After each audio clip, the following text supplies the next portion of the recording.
give him a nice little shout out. Be your future self now. He talks a lot about this in the book, and that is that. Well, I'll just read it to you guys because I think it's really important for us to be on the same page. But what I put out there was a common trait among those that succeed is that they allow their future self to determine how their current self behaves.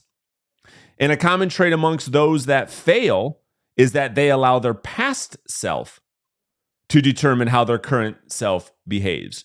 So this whole idea, which is what Dr. Ben Hardy's all of his work is revolved around your future self.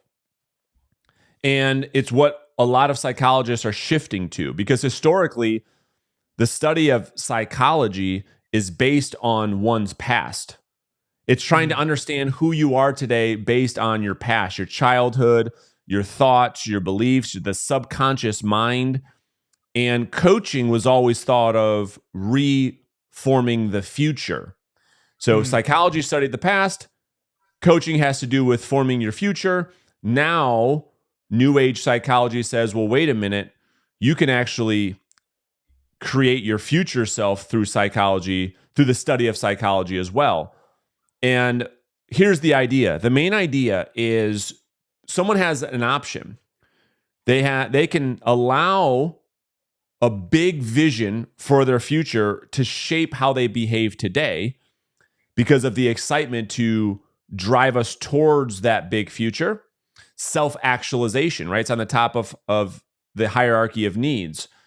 Or one can live in the past, which dictates how they behave today to justify their lack of success. So I guess, Cole, I'm going to go to you first. What's your initial thought on that big idea?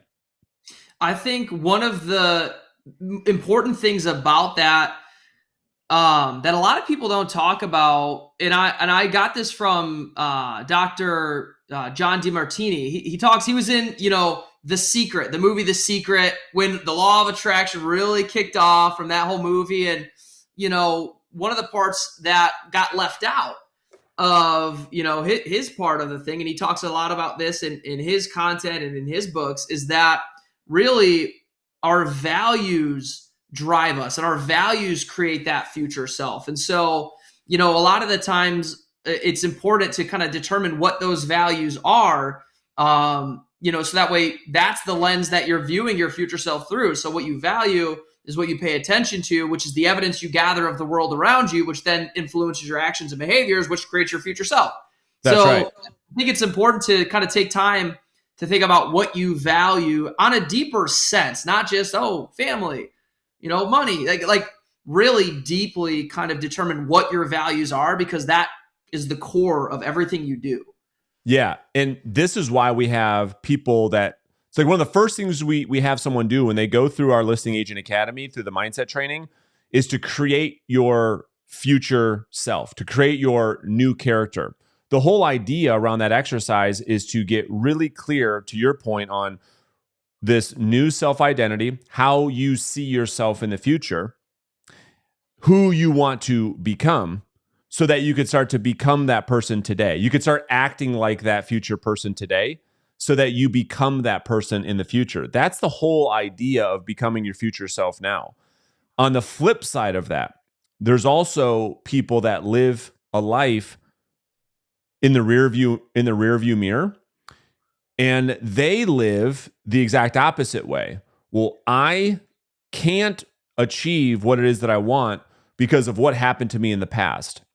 My bad childhood, this traumatic event that happened to me, my current circumstances, my current situation, whatever the outside circumstance is, that is the reason why I am behaving the way that I am today. It becomes the self-fulfilling prophecy. And that dictates current behavior. And current behavior, as an example, why would I go through the headache of trying to get in shape, try to get fit? Because nobody in my family is in shape. We're all obese. So why would I even try? They're not consciously saying this, but it dictates the behavior. So that that continues, that cycle continues.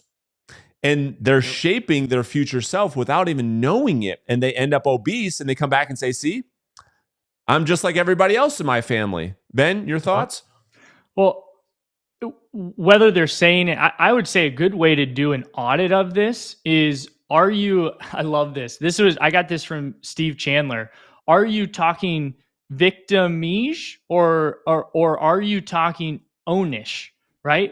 Are you owning your future or are you being a victim of your past? So you actually used the words that came to mind as you described what you were just describing. So pay attention to the way you're speaking and pay attention to the way others are speaking, whether they're an owner or they're a victim. And getting through is actually like language that a victim would use. Hey, we just need to get through this. The future's always going to be better, right? Versus, hey, I had this experience. What can I get from this?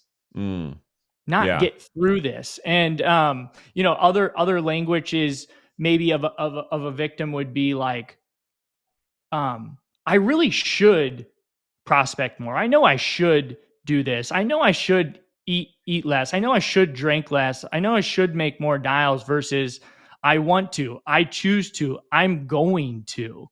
Well, how about got to versus get to? I think that's what you're saying. It's probably my favorite.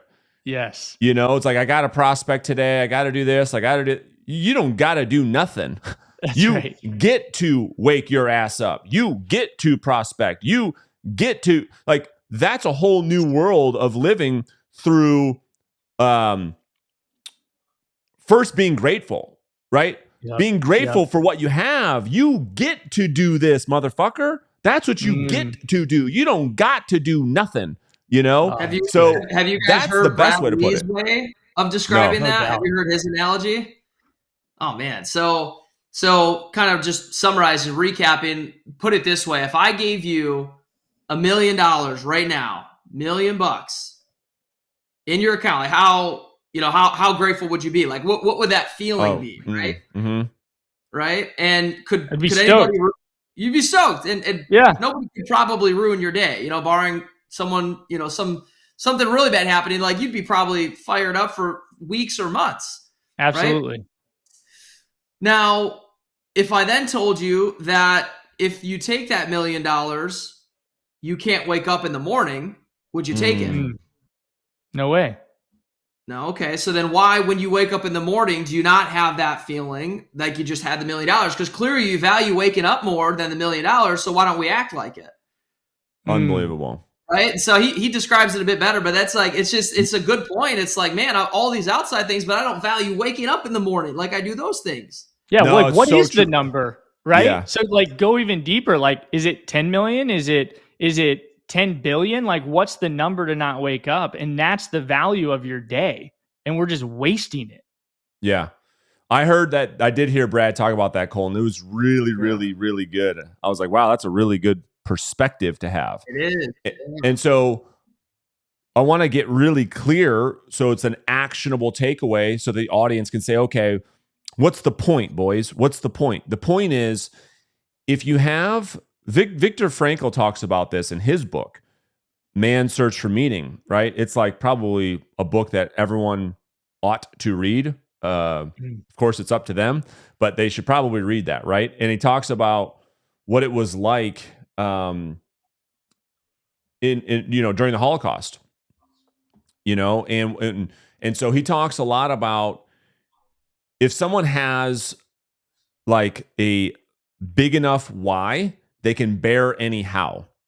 And so this has to do with if your future self, if the vision of your future self is vivid enough, it's strong enough, it's something that causes you to jump out of bed because you can't wait to get started, you can bear anyhow. You can bear the prospecting. You can bear being disciplined. You can bear saying no when you want to say yes. You can bear saying no to the alcohol when you should drink water. You can bear anyhow as long as the why is worth fighting for. And the key thing here, you brought up the secret, Colton, is there's a part to visualization that is important, but the part that I think gets lost in that documentary is the action. Yeah. Like, you're not going to wish yourself wealthy. You know what I mean? You're not going to visualize yourself rich. You're not going to just sit there and visualize Rolex, Rolex, Rolex, Rolex, Rolex, Rolex. And then in the mail, like they illustrate in the movie, magically a Rolex shows up in the mailbox. Like, your ass has to take action, because any goal without action is simply a dream. And so that's, I think, a huge issue. It's like the dreamer's mirage, the dreamer's mirage, where the dreamer's like, I'm focused on this. Go ahead, Colin. Yeah, run it. No, say this transitions nicely into Ben's topic, which is Ben, I'll let you take it over from here. But John Assaraf, who was also in The Secret, he talks about the law of Goya. You boys know about the law of Goya? Tell us. And that was Colton's way, just so the audience knows, that was the way Colton tells me to shut the fuck up. We get it. Let's talk about something else. So I digress. No. I have a delay. I swear to God, I have a delay on my end. So I thought you stopped talking and it sputtered. I love it. It's great. You wanted a real talk, so there you go. Yeah, there you go. Right. So the law of Goya, Ben, tell us about it. But John Assaraf talks about it's the law of get off your ass, right? Which is action. So like, I just think about, we hear so many people focused on the skills, and Brandon's talked about it time and time again. I believe that the key to learning, to getting the skills, to becoming the type of person you want to become, it's all in action. And nobody can go through that pain for you. And it just made me think back to a little bit of my like sports, quote unquote, career, amateur career, of golf. And one of the things that came into my mind, just thinking through action and thinking through having to go through this pain to get this desired outcome, is I played some golf. I was getting, decent for what I thought at 15 years old. And so I'm like, hey, I'm going to enroll in this golf tournament. So I enroll in like the local city junior tournament. I show up and I start playing. And as you get into taking action, you start getting into it, you get nervous. You're at another level from the driving range, from playing with your friends, and you're really testing your skills. And under that pressure, you really find out who you are, what you're capable of. And this was my first tournament. I'm 15 years old. I'm first tee, topping it, doing things that I don't do, right? And I'll say it. The vision I still have in my head to this day is the fourth tee box. I top the ball again. And let me make this note. I am playing with the future champion of the tournament, who went on to shoot 72, and he's playing with me. My first tournament, I went on to shoot like 110 or something crazy. But the fourth tee box, I top my ball, I set my club down, it gets wet. And I flip and throw it out of my hands when I swing, missing it, and goes into the tree, right? Extremely embarrassing situation. I still don't have that 5-wood to this day. It's in a tree somewhere at McIntyre Park, stuck up there. But I just say that to say, like, I couldn't become the type of golfer I wanted to. I couldn't learn how to handle pressure without first experiencing it. And you got to start with your first tournament. I went on to win, become a club champion at my club. I went on to play a little bit in college. I shot great scores in the 60s and 70s. We won state in high school as a team, but it all started by that first tournament, experiencing pressure. And the putts, the rounds with my buddies now, the pressure that people would experience now, like a great athlete, it's not as difficult, or you learn how to harness it. And I just come back to action of people want to set listing appointments. They want to take listings, but they're unwilling to do the amount of volume, the amount of activity, put themselves under pressure and fail to really learn who they are so that they can improve those skills and time again get better. Right? This is where, yeah, everything's spot on. This is where one of our core philosophies comes from, which is the learning is in the doing. The learning is in the doing. The learning isn't in the learning. Like, that's how people want it to be. You know, everybody wants to get great. Like you said, they want to become a great salesperson. They want to be great on camera. They want to be a great golfer. They want to be a great whatever. The only way to get great by opposite is to suck less. Mm-hmm. And the only way to suck less is to do more. And so that's where we have to understand that in order to get great, you must suck shit first. A lot of it. You have to embrace the suck. If you want to make great video content, by contrast, you must make a lot of shitty videos. Yeah. If you want to be a great salesperson, in order to set more appointments, generate more leads over the phone, you must make lots of phone calls. And many of them are going to be very, very, very, very bad. In order to be a great golfer, you must shoot in the hundreds for a long time before you get into the 90s, and then the 80s, and then the 70s. Now, it's easy for people to conceptualize that.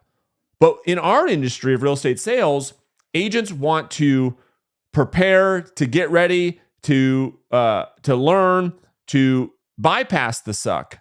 Because everyone says, yep, I get it. It totally makes sense. But then they start making phone calls and they're like, well, dude, what am I doing wrong? You're not doing anything wrong. You just suck right now. You have to just keep sucking until you don't suck anymore. That's what you have to keep doing. What you're doing wrong is thinking that you can bypass the phase of sucking to get good, when the only way to get good is to keep sucking. Does that make sense? Absolutely. Yeah. You have to take massive action. And I think people underestimate the amount of action, the amount of volume it takes to truly be successful at anything. 100% spot on. People underestimate the amount, like to your point, of phone calls or whatever it is, the volume that is needed just to be mediocre is for a lot of people unfathomable. Because conceptually in a conversation, they can say they get it. But when it comes time to doing to do it, it's where people really struggle. Go ahead. Yeah. So I think if you look at athletes, you look at people, like, how can people focus so much on skills. Back to the golf. Like, I want to sit on the driving range. I want to get a lesson, a swing thought. I want to get coaching, training, whatever. And it's like, you need that coaching training combined with real volume, real activity. So we have feedback of, hey, when I'm under pressure, my miss is a snap hook. My miss is this, so that I can create things, skills, understanding of the objection that you're experiencing and how to handle that. But you can't get that unless you're taking mass action, because mass action is going to, in my opinion, outweigh your skill set. You can 100%. Compensate for your skills. So that's exactly right, Ben. And that is where, that's how everything that we do gets birthed. You know, like the thing you're reminding me of now is our success triangle. Exactly. At the top, you have mindset, because mindset dictates action. So you have to have a strong mindset, your approach to action, your willingness to fail, your willingness to let go of your ego, which is what's needed to take the massive action. So that's why we put mindset at the top of the triangle. You got to have a strong mindset first. Then, to your point, it's all about action. Lots of it, massive amounts of volume, so that you can increase your skill. You cannot bypass action to get to skill. You can't go from strong mindset to amazing skill without taking massive action. And that's where we came up with the 80-15-5 principle. Yes. 80% mindset of your success, it comes from mindset. 15% of action, and the smallest part is the skill. Because someone with a strong mindset and massive action will absolutely destroy the person that has amazing skill that takes very, very little action with an awful mindset. Yep. I would take that person all day long. Absolutely. All day long. Gotta let your regret guide you. If you haven't done that up to this point and you regret it, just learn from it. Like going to the sports analogy, that's the thing I look back on in high school playing football. I wasn't gonna go pro or D1 or anything, but like, man, I look back and I wish I went to some more 5 a.m. workouts. I wish I got my buddies together throughout the summer. We practiced a little bit harder just to see what could have been, and so take that into where you are today. And that's, Brandon, you made the video. A lot of people resonated with, by the way, which was the video about how you grew up poor and kind of, and I think you made a tweet about it as well, like how success is your only medicine. Like, I feel that with the regret of not going all in on my sports and taking that to today. That's why I watch so much content. I try to learn so much. I want to be as best as I can in this company and what we're doing today, because I know that feeling, and just accept that, that's the feeling and let it guide you. Yeah. I love that quote, right? I mean, you're going to be in pain no matter what. The good news is you get to choose which pain you want, the pain of discipline or the pain of regret. But the other thing you reminded me of is that we learn more from our failures than we do from our wins. And that's why we always like to have agents go out there, just go meet with 20 people in your first month. It doesn't matter what happens. Just go trip over yourself. And here's why. Because what agents want to have happen is they get in a coaching session with me and they want to get answers in a way that has them avoid any mistake. And what they don't understand is that the coaching doesn't have context until after you've made the mistake. You see the correlation? Yesterday it happened. Ben, you were on the coaching call with me. It was with Alexis. Did you see her post last night in our community? Did you see what she said? Yeah. So hold on. Let me give this context, Colton. So here's what happened. I was on a coaching call yesterday, and Ben was on the call. And Alexis, one of the agents that we're coaching right now, we were talking about, okay, how to set more appointments. That was the context of the conversation. And she's like, and I wonder if I have her numbers actually to give even the audience more context. I think I do. Yeah. I have them too right here. Yeah. So she said this was over the past 2 months. She had 930 conversations and she generated 42 listing leads, which is about 4%. But her issue was setting more appointments, having more listing opportunities. That's what she needed help with. And so as we got into it, because she failed so much, 930 conversations over the last 60 days, by the way, kudos to her. It's more conversations than most agents will have all year about real estate.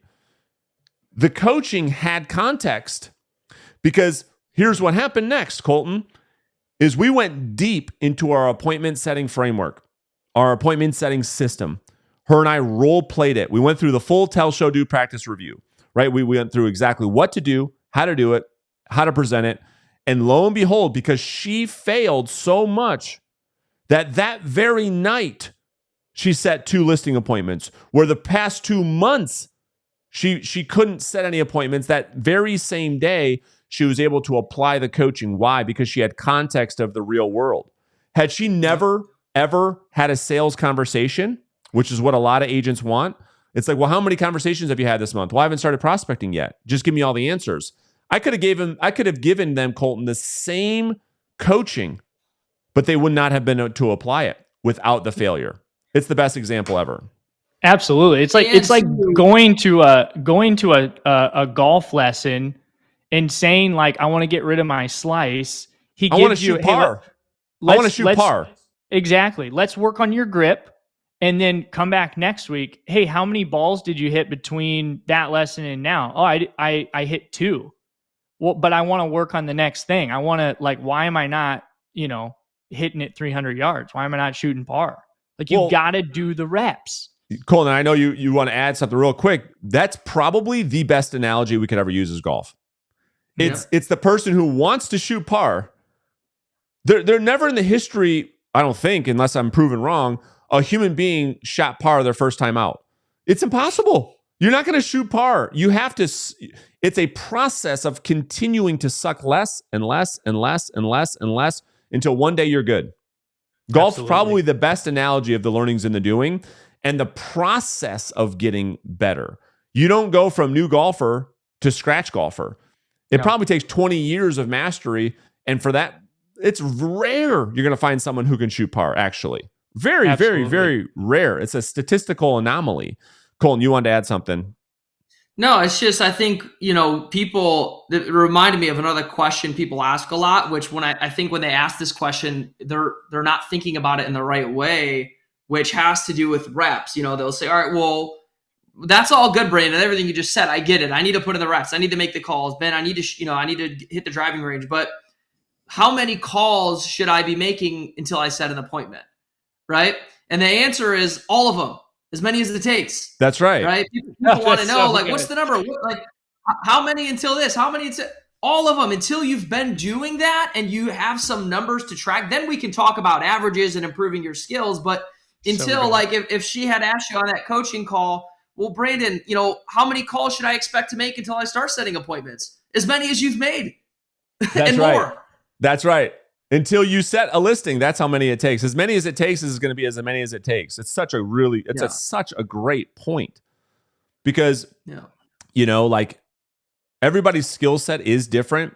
And I think this was the other big takeaway is the nuance that often gets missed in a specific skill or strategy. Because one of the questions we get all the time is, well, how's this going to work, Colton, if Ben and I are using the same script and we're calling seemingly the same people? How is that going to work? And I think what happened yesterday, Ben, is I took the script that everybody has and I delivered it in a way that nobody recognized the script. They're like, well, what script is that? To which I respond with the same script you're using. They're like, it is? Yeah, that's my point, is that nuance gets lost in true levels of mastery. It's like, well, I'm swinging the club exactly like Ben is. How come his ball is going 300 yards and mine's going 30? That's actually what would happen, by the way. Unless we were 150 yards in, Ben, you're be in big trouble, like I've been telling you. But off the tee box, dude, I got a beautiful swing. The ball just doesn't go anywhere. Yeah. I'm not even going to get into that debate. Well, listen, that's why all these the professional athletes, they want to smash the ball. They can hit it 300 yards. Usually it's the opposite. They hit it 300 yards, but they can't do anything within 150 feet. Well, yeah. Or the consistency or this or that, right? It's all compounding. And it's the point of I think people that have really mastered things make it look easy, which is part of the beauty. It's part of the art. It's like you see somebody hitting a golf ball. It's like, what's the big deal? Well, or better yet, you go watch somebody shoot par and you're like, he didn't do anything spectacular. Or better yet, how about the story that we tell all the time when agents used to come and visit me and they would shadow me expecting to see this huge magic trick. And they're like, that's all you do? Yep. I just pick up phone, talk to human. Yep. And they're like, I can, and then, but it's, you make it look easy and then people will try to do it. And it's like, geez, I can't do it. So to put a bow on that, the statistic of a 15 handicap and a scratch golfer on average, now take it for what it is, but on average, they make about the same amount of birdies per round, right? Like a 10 handicap and a scratch.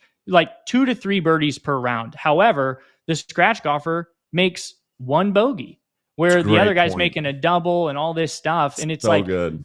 It is boring. You can hit the great shot. You can do this, that, and the other, but you're not doing it enough as consistent. It's not like that guy is just doing the boring thing over and over and over at a large volume with a great mindset. Well, yes. And I just to add on to that, you just hit on something so important, which I thought you were about to say, which is the difference between those two golfers. And we're not talking about golf, people. Like, we're talking about, human productivity. Well, human performance, rather. The margins are so small. It isn't about sex and glam. That's what people think that it is. It's just that golfer makes what? They just screw up less. That's right.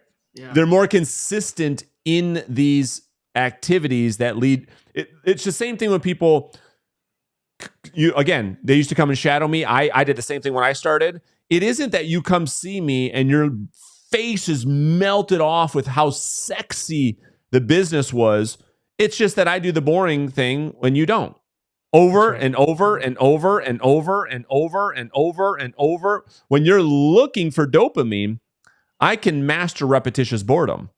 When you're looking for the new shiny thing, I'm still building the same bridge while you keep starting all these new bridges. While you keep thinking it's the golf club and you're spending thousands of dollars. Well, it's just, I got to get a new set. Oh, maybe it's the shoes. Maybe it's the hat.